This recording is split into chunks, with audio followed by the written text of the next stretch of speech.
कभी सोचा है अर्थक्वेक्स क्यों होते हैं? जमीन अचानक कांपने लगती है, बिल्डिंग्स हिलती हैं और हम डर जाते हैं। पर इसके पीछे एक क्लियर साइंटिफिक रीजन है। चलो सिंपल लैंग्वेज में समझाते हैं। सबसे पहले ये जान लो कि अर्थ एक सॉलिड पीस नहीं है। अर्थ के ऊपर लेयर को कहते हैं क्रस्ट, और ये क्रस्ट बड़े बड़े टुकड़ों में टूटी हुई है, जिनको कहते हैं टेक्टोनिक प्लेट्स। ये प्लेट्स बहुत धीरे धीरे मूव करती हैं, कभी आपस में टकराती हैं, कभी दूर जाती हैं और कभी साइड से स्लाइड करती हैं। जब ये प्लेट्स मूव करती हैं तो बीच में फ्रिक्शन होता है। कभी कभी प्लेट्स अटक जाती हैं, लेकिन मूवमेंट रुकती नहीं। अंदर ही अंदर प्रेशर बिल्ड होता रहता है, और फिर जब प्रेशर लिमिट से ज़्यादा हो जाता है, प्लेट्स अचानक से स्लिप करती हैं। इसी सडन एनर्जी रिलीज को कहते हैं अर्थक्वेक।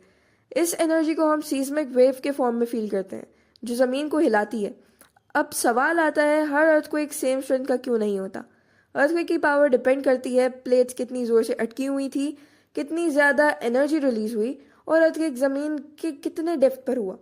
जो अर्थक्वेक सरफेस के पास होता है वो ज़्यादा डैमेज करता है। कभी कभी अर्थक्वेक्स वोल्केनोज की वजह से भी होते हैं, जब मैग्मा मूव करता है और ज़मीन क्रैक होती है।